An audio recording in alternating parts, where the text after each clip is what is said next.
Z, you want to start? Well, let me ask you. Yeah, ask me something.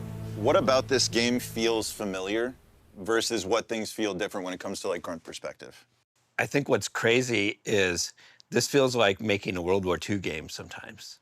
This is our opportunity for Big War, to bring it back and do it the modern warfare way. And to us, that means a large-scale battle, reclaiming a city. All of it's visceral, all of it's gritty, it's all grounded and ripped from the headlines, but we get to experience it in a variety of different ways.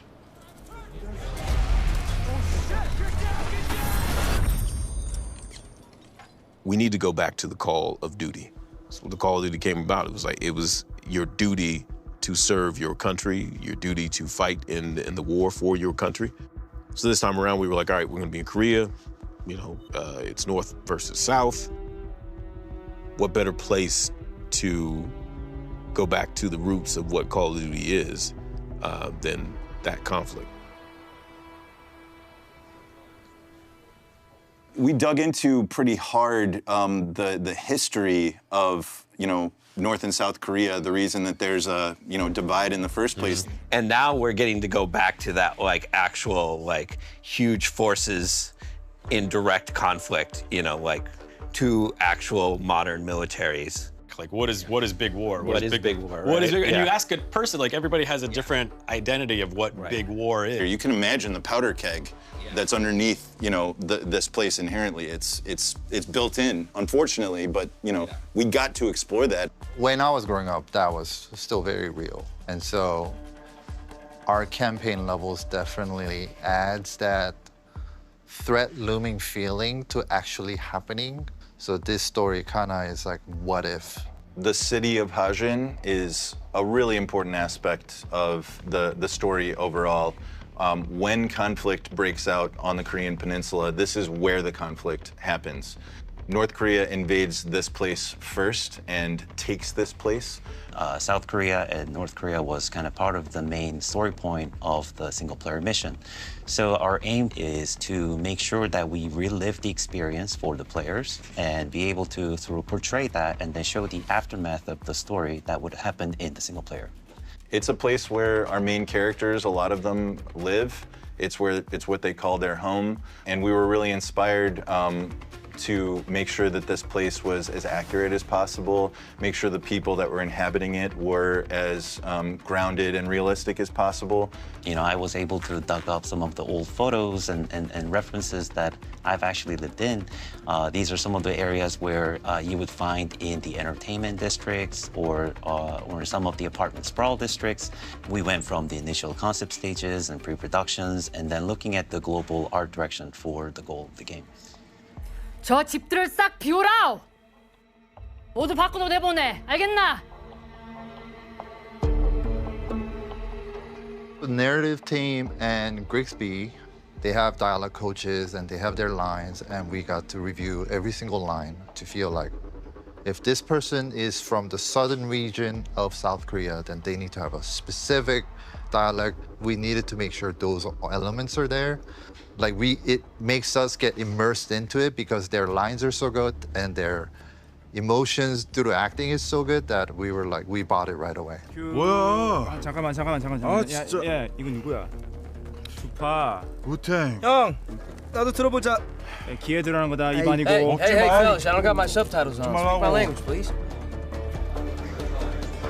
If we can look at this, I actually wanted to see how many people we have in here, like in the blockout. 2, 3, 4.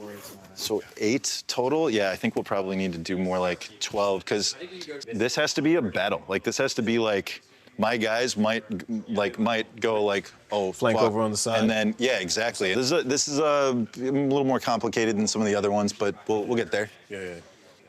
One of the things that makes Modern Warfare 4 unique is it has multiple story threads. We get to experience different threads of the story through different characters and how they resolve the conflict that they come across. In South Korea, conscription is mandatory, which means all young people have to go into military service.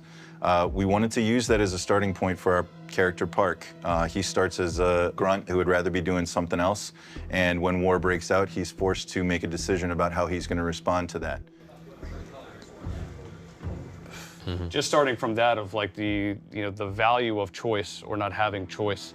And for Park, it's, I think the line we used was like, or they didn't give me the option to sign up. They just told me when to show up. Exactly. Right. Yeah. But he decides how he leaves. As the story starts to unfold, it goes from I'm just hazing a new guy and doing my daily stuff to, okay, now I have to figure out how I'm going to help keep myself and my guys alive. And we get to see that kind of play out through all these different, harrowing situations. Like your city is being bombarded. You're, just running from space to space as North Koreans are, falling and literally dropping in from the sky.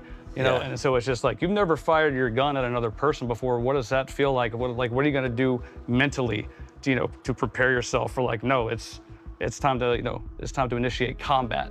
Right. Like that's a tough decision to make. And so I think that was an interesting place to go with someone who didn't ask for this, who didn't sign up, for a war, but is faced with fighting through one. Modern Warfare 4 brings us into new emotional territory because of some of the experiences that the characters have been through, some of the choices that they made that they can't come back from. We get to build on a foundation that makes this new chapter something we've been building towards for a long time, and a story that we're really passionate about telling. Something like this. I think we'll turn this more into just like a full-on, like as though it were a work table, workbench. all the way, workbench across. Yeah, when we first met Price in 2019, he taught us that a soldier draws the line wherever they need it.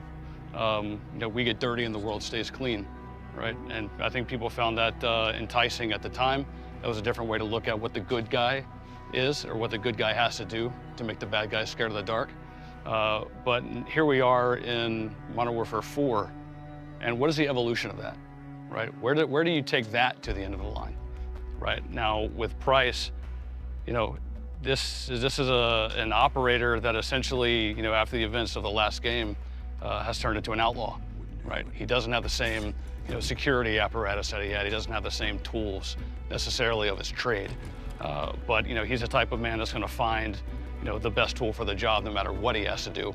And we're going to see, really, kind of how far he's willing to go in this game. What lines he's willing to cross. We are just as excited to see where these characters get to go as we are for people to experience it. If Valeria starts back here and goes up to there, I guess, right? Something like that. So. Yeah. They get out of the helicopter. Yeah.